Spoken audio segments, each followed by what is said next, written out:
Hello and welcome to the Genuine Learning Blog. My name is Melissa Galasso and I'm very excited to be here today to talk to you about a proposed change to Yellow Book.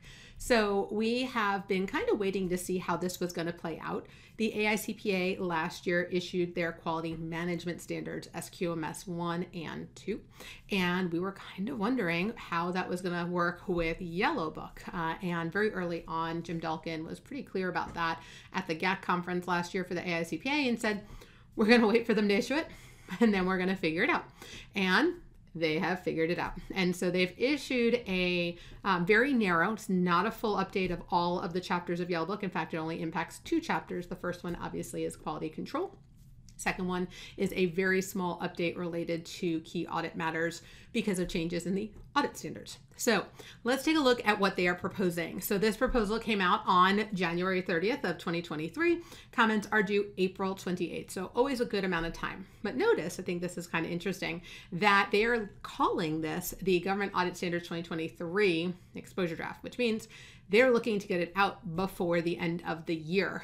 So that should be a pretty interesting goal. That's a pretty quick turnaround. So let's see. And as I said, background here, AICPA, IAASB, they have issued their final standards for quality management, and the PCOB has a proposal out there. So we are seeing a movement away from quality control towards quality management.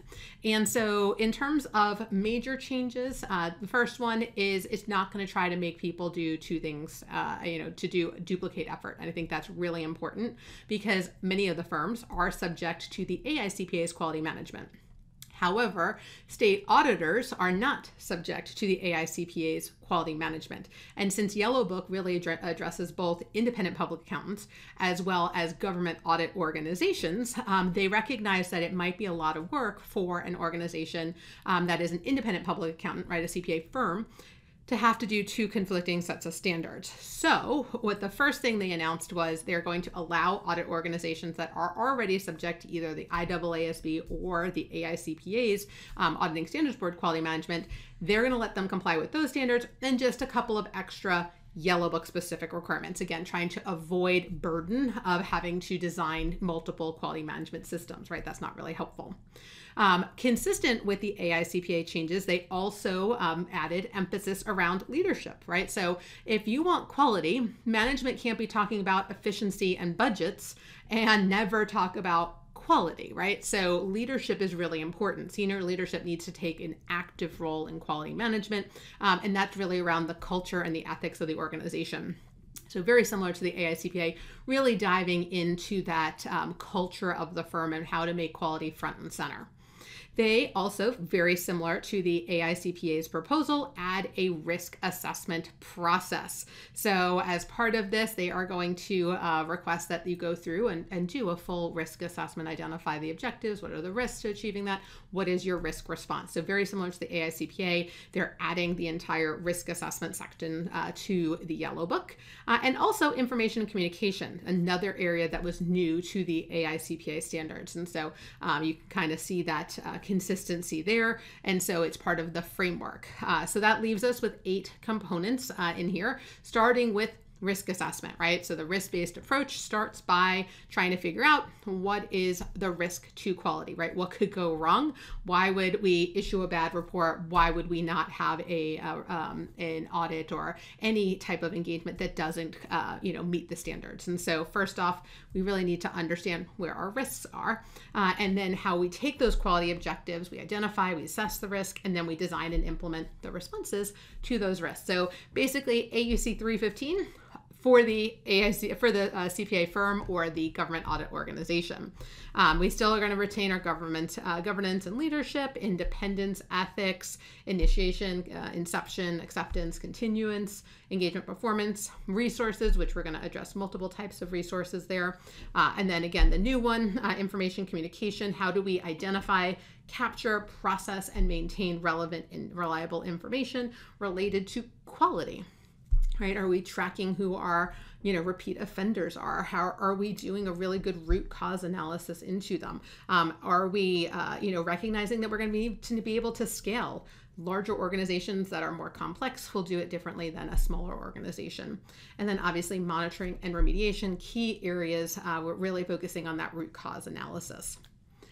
So as we look at the quality management, right, they emphasize monitoring throughout. Again, it's not just internal inspections once a year, peer review periodically, and we kind of call it a day, but really how are we monitoring, proactive, effective monitoring to really understand how do we tailor the monitoring activities for our organization. And so one of the other areas that, again, consistent with the AICPA's SQMS1 is looking at a requirement to really get to the root cause. You need to investigate the causes. You can't just do a very high level, not enough training. Well, why was there not enough training? What training was done? What training needs to be done? Very, very explicit in that process. And obviously, when we think about this, has to be scalable, right? So when we think about the types of organizations, you're going to have very small firms who are going to be involved in this all the way through very large firms. And so we really need to make sure that we understand some of the implications here. So when we're looking at the design, when we're looking at the implementation, when we're looking at the operations, how can we take this and really make it scalable for that organization, right? So an organization has one location versus 100 locations, right? Very different risks. Only one type of client versus multiple types of clients. And so that scalability is really important to be able to make sure that we're really being responsive to the risk of that particular organization. And then last but not least, another major change regarding quality management is the use of engagement quality reviews. So the AICPA issued a separate standard, SQMS2, on engagement quality reviews. This one, again, is very much in line with the spirit there, which is if you determine an engagement quality review is a response to your risk, and again, it's up to the organization to decide what the risk response is. But if you decide it is a quality review, then it talks about, okay, if you're addressing this risk, what are the policies and procedures the organization has to have in place to ensure that it is appropriate, right? So they're going to provide a little bit more guidance around the quality review process. So that's the key changes. Again, there is a little bit more to it, but we want to just give you some of the highlights of what to expect in this area. But there was one other thing that I really just want to remind people as we go through. Well, actually first, just some conforming amendments. Obviously, they only updated chapters 5 and 6. We haven't talked about 6 yet. Chapter 5 is where we see all the quality control references. Obviously, all the references to quality control throughout the entire Yellow Book will have to be updated to move them to quality management, and all the cross-referencing will need to be done. They didn't put it in this version. They're just looking at really the content changes. They're not looking at the clerical changes at this point. And so they're just really looking for feedback on, is this going to work in a government audit scenario? But as I was saying, there was one other thing that was not related to quality management in here, and it is related to CAM, not related to lease CAM or our common area maintenance, but CAM with a K, Key Audit Matters. So the AICPA's Auditing Standards Board in AUC Section 700, as they issued, says the 134 through 141 suite of reporting standards introduced this concept of key audit matters. And they wanted to provide a little bit more clarity around financial audits and understand that in particular for government entities and entities that receive government assistance, whether it's a nonprofit, et cetera, in those scenarios, maybe how does this CAM work in this environment? And so now that the AICPA standards have been implemented, I'm sure at Yellow Book, the GAO probably got a lot of questions about how this works with respect to the Yellow Book.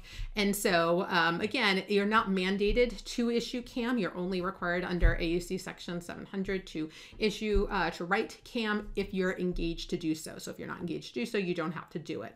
But what this does is provide application guidance. They give us a separate paragraph 6.39, to provide an understanding of when this might apply. So for example, again, thinking about our entities that receive government financial assistance, they might want to draw attention, right, to some of the risks in that scenario.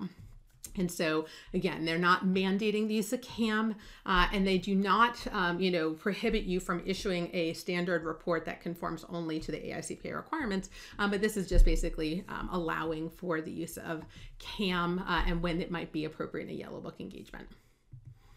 All right, so some pretty big changes. What is the proposed effective date? So first and foremost, the design and the implementation would be 2 years from the issuance of the revision. So again, if we're looking at 2023, you would have to get your design done sometime by the end of 2025.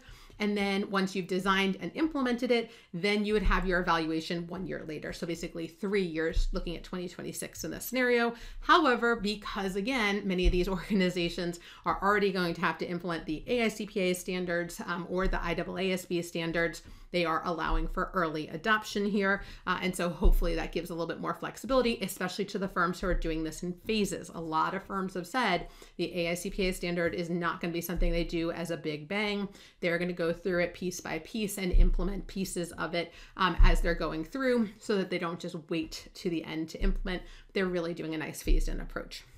So and a little bit of an option here also in the Yellow Book for that early adoption. All right, I know this was a little longer than normal, but I did want to make sure I got it out there and make sure that you guys are aware of some of these changes. So thank you guys so much for joining me. It was a pleasure having you today, and I hope to see you on a future blog. Have a great day, guys. Bye-bye.